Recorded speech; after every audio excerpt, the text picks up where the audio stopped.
Hi, boys and girls. Let's continue. Turtle in Paradise, Chapter 8, A Big, Happy Family. Maybe it's because it's only ever been Mama and me, but I don't understand what's so wonderful about having a big family. Someone's always fighting, or not talking to someone else, or scrounging around trying to borrow money. Far as I can tell, relations are nothing but trouble. The diaper gang's got Pudding today, and Buddy, too, because Aunt Minnie has to do Miss Winkler's washing. She takes in laundry to make money. Kermit's right. Buddy's more trouble than a baby. He spent the entire morning complaining. He's hot. He's tired. He's bored. He's thirsty. He needs to use the outhouse.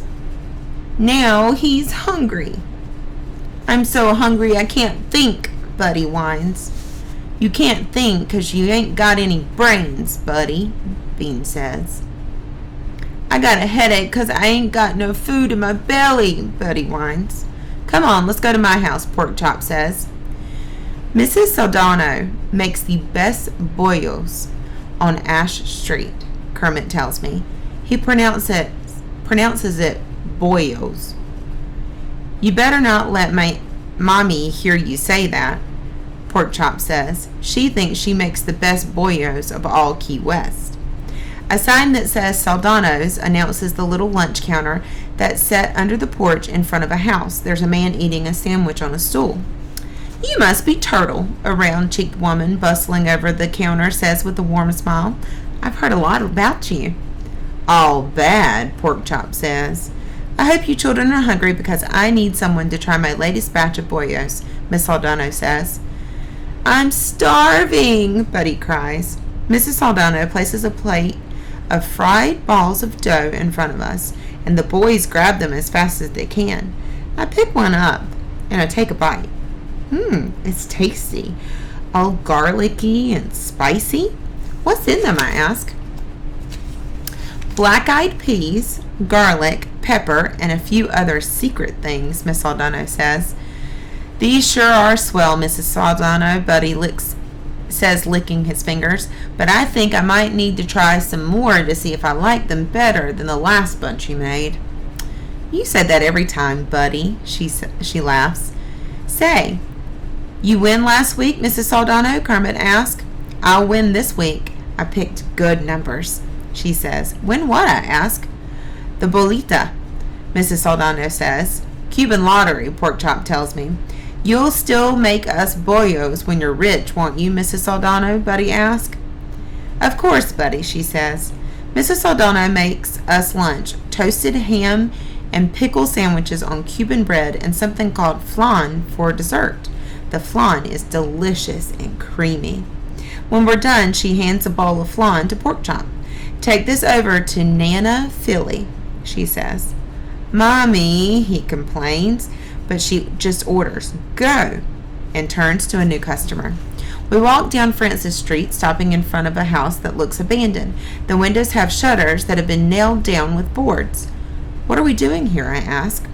Bringing Nana Philly her lunch, Porkchop says. You think we'd come here for any other reason? I look at the house. Someone lives in there? You mean the shutters? Kermit asks. They've been up for years. She put them up for a hurricane and won't let anyone take them down. There are probably a million scorpions living behind them by now anyway. Bean parks the wagon with the sleeping Pudding in the shade of a tree, and then the boys start to walk inside.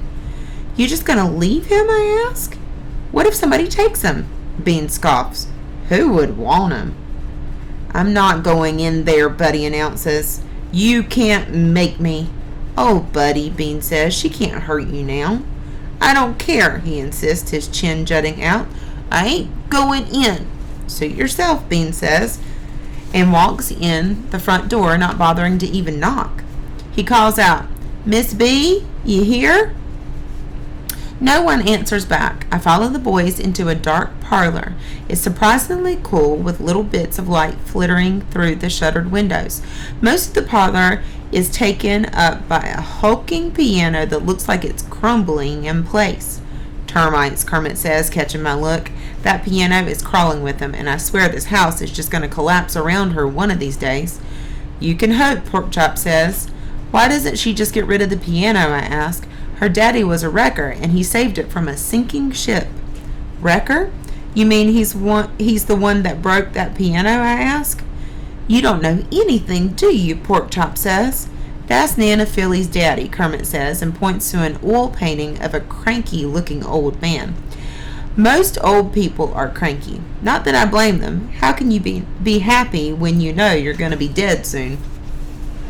Kermit explains. When ships would wreck around Key West, he would salvage the cargo before it sank and then sell it off.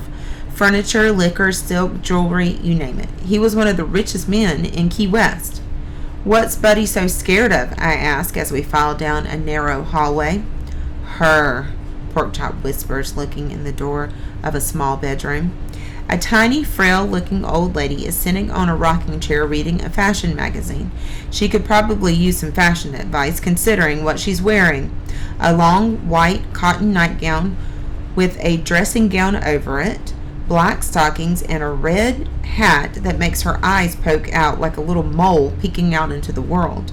Hi, Nana Philly, Bean says. Miss B gone out? The old lady blinks her blue eyes fast when she sees me, and she opens her mouth with obvious effort. Thady, she says. It comes out in a frustrated moan. A cheery woman with silver hair and a large straw hat bustles in and says, Why, hello, children. I was out back hanging laundry. I didn't hear you come in. Hi, Miss B, Kermit says. Porkchop holds out a bowl. Mommy's flan. How sweet of her. Miss Philomena does love her flan, she says. Miss B doesn't look much younger than the old woman in the chair. You must be Sadie Bell's girl. You look just like your mother. She turns to Nana Philly. Doesn't she look just like her mother, Miss Philomena? Nana Philly's mouth curls up on one side, but the other side stays tugged down. It looks like she's smiling and frowning at the same time. Something about her seems familiar. I'm Turtle, I say. Miss B smiles warmly. We're just so pleased to meet you. Maybe you can visit sometime. We gotta go, Miss B, Porkchop says with a touch of impatience. We got babies. Of course you do, she says. Be sure to thank your mother for the flan, Porkchop. Back outside under the glare of the hot sun, I turn to the boys. I don't understand, I say. What's so scary about that old woman? She can barely talk. Porkchop guffaws. I guess you could say she was a little different before her accident, Kermit says. Nana Philly had a fit last summer and fell, and now she can't walk or talk that good, Buddy says. Best thing that ever happened if you ask me, Bean says. You said it, pal, Porkchop says. Miss B lives with Nana Philly now, takes care of her, Kermit says. Ma helps out too, of course, brings lunch most days so Miss B can get out for a break. Miss B's a saint, Bean says. You'd have to be to live with Nana Philly, Porkchop says. How can you say that about that poor old lady, I ask. Because she's meaner than a scorpion, Buddy says. It's true, Kermit agrees. She said Ma would be better off dead than married to Poppy, Bean says. And she stood up in the church and told the minister his sermon was so boring he ought to be crucified, Porkchop adds. God himself can come down from heaven, and Nana Philly would tell him that he did a lousy job, Kermit says, and they all laugh. She hates kids, most of all, Buddy exclaims.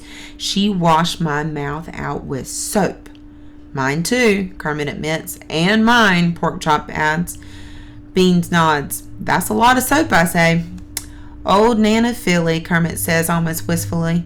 Francis Street sure is a lot quieter these days.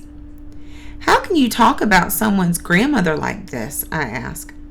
Someone's grandmother? Bean says. You mean your grandmother, don't you? My grandmother? But Mama told me she was dead. She's not dead. She's just mean, Kermit says. Now I know why those eyes look so familiar. They're the exact same shade of blue as Mama's. But why did Mama lie? And what am I supposed to do with a grandmother? Do I have a grandfather too, I ask? Nah, Grampy's dead, Kermit says.